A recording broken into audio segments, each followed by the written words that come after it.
Boa noite, pessoal. Falo aqui do penúltimo dia do Congresso Europeu de Reprodução Humana, Genebra, 4 de julho de 2017. E eu vou fazer um vídeo rápido falando sobre uma aula super interessante que eu assisti sobre reposição de melatonina nas pacientes que vão fazer fertilização in vitro. Hoje a gente sabe que o estresse oxidativo ele tem um efeito importante, tanto no espermatozoide quanto nos óvulos, e isso pode reduzir a taxa de gravidez do casal, né? Então a gente usa como ferramenta de suplementação alguns antioxidantes, incluindo vitaminas, e a melatonina entrou nesse campo há alguns anos como um potente antioxidante. Ele é uma molécula que é anfifílica, né? A gente fala, ele tem uma afinidade tanto por água quanto por gordura, então ele cruza as membranas facilmente. E ele tem um efeito antioxidante muito potente. Além disso, ele pode potencializar a ação de outros antioxidantes. O que esse grupo quis fazer?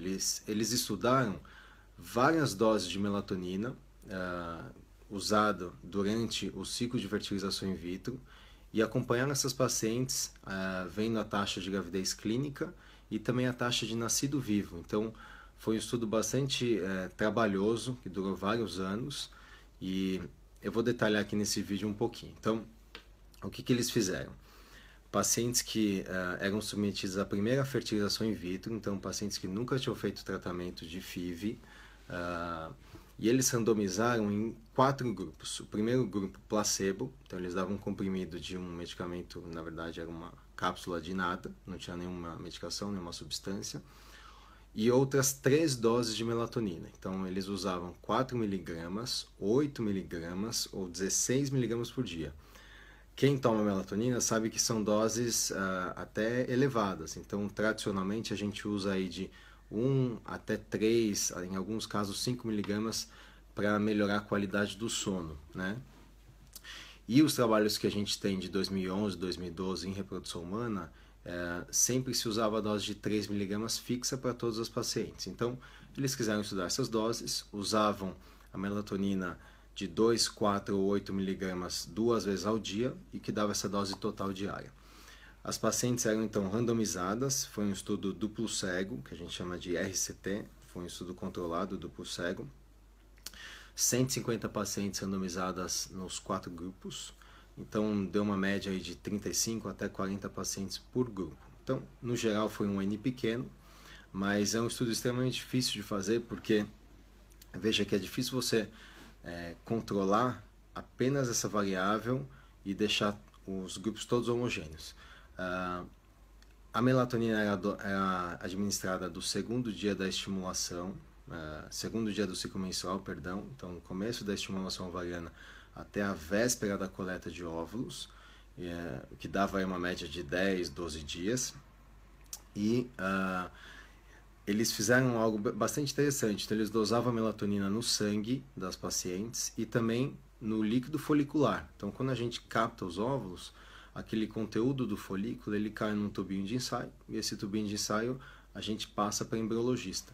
Então, e ela acaba avaliando se tem óvulo, quantos óvulos nós temos. Todo aquele líquido que sai junto, você pode analisar se tem substâncias. Então eles viam, né, qual era a concentração de melatonina de acordo com a dose que a paciente estava usando. Então, quais são os resultados do estudo? Então, primeiro, quanto maior a dose da melatonina administrada, maior a dose no sangue e maior a dose no líquido folicular. Ou seja, realmente, se você aumentar a dose, você aumenta a concentração de melatonina dentro do folículo do lado do óvulo. Agora, mesmo em doses mais altas, as pacientes pareceram que não tiveram nenhum efeito colateral importante. Então, não aumentou o sono durante o dia, porque veja que essas pacientes usaram melatonina de manhã e à noite. E tradicionalmente a gente sabe que é um hormônio da noite, né? Então, por incrível que pareça, não houve aumento daquela sensação de torpor, aquele sono meio, você ficar um pouco sonolento ao longo do dia.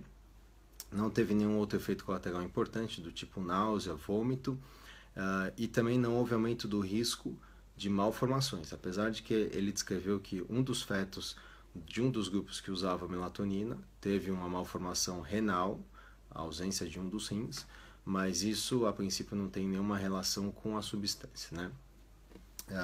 Eram pacientes de várias idades, de 18 a 45 anos, com vários pesos, né? Então tinham pacientes magras, pacientes sobrepeso e obesas, e submetidas a protocolo de estimulação com antagonista, que é o tipo de medicamento que a gente mais usa hoje, né? Os resultados, eles foram analisados pelo que a gente chama de per protocol analysis ou intention to treat. O que é isso? Quando você faz um estudo, o ideal é que você faça a comparação dos resultados quando você teve a intenção de tratar aquele grupo. Ou seja, mesmo se no grupo que usou uma dose alta de melatonina, algumas pacientes não conseguiram finalizar o tratamento, significa que esse grupo tem que ser analisado também, essas pacientes que saíram. Então, mesmo nas dois tipos de análise, não houve diferença em relação a taxa de nascido vivo, taxa de gestação clínica. E também não houve diferença em relação a risco de aborto. Ou seja, doses elevadas e variadas de melatonina durante o ciclo de estimulação ovariana na FIV não parece ter um efeito positivo nem negativo nos resultados do tratamento. Aí, quais são as fraquezas desse tipo de estudo, né? Primeiro que foi um N pequeno, né? Foram poucas pacientes, então, apesar do resultado não ter mostrado nenhuma diferença, talvez quando você aumenta estatisticamente cada grupo que você analisa, você pode ter algum resultado, né? Então, essa é a primeira fraqueza, mas veja, é extremamente difícil de fazer um tipo de estudo como esse, né? O outro ponto negativo é que eles focaram realmente nas pacientes que tinham um prognóstico talvez muito bom, né? Então, pacientes que faziam FIV na primeira vez. A pergunta que eu deixo é será que a reposição de melatonina vale a pena para as pacientes com um prognóstico um pouco pior, ou seja, aquelas que já tiveram uma falha de fertilização e a gente tem que buscar alguma outra estratégia para melhorar a qualidade dos ovos, enfim, tentar melhorar o resultado como todo do casal, né? Então a gente usa hoje na prática clínica a melatonina nesses casos, né? A gente não acaba usando para todo mundo, primeiro porque não tem evidência, pode ser até que um dia tenha, mas não tem evidência.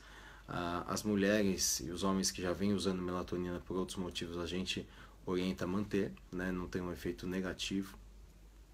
E uma outra questão que eu deixo no ar é se esse tempo curto durante a estimulação é o ideal, porque fisiologicamente a gente sabe que o folículo dele chegar do estágio super pequeno até o estágio estimulável durante a FIV demora alguns meses, em torno de 2 a 3 meses. Então, será que não esse seria o tempo ideal para você repor a melatonina e coletar um ovo de melhor qualidade? Enfim, foi uma aula super legal, um estudo com um resultado, vamos dizer assim, negativo, né? Não teve diferença, mas que é importante também para a nossa prática diária.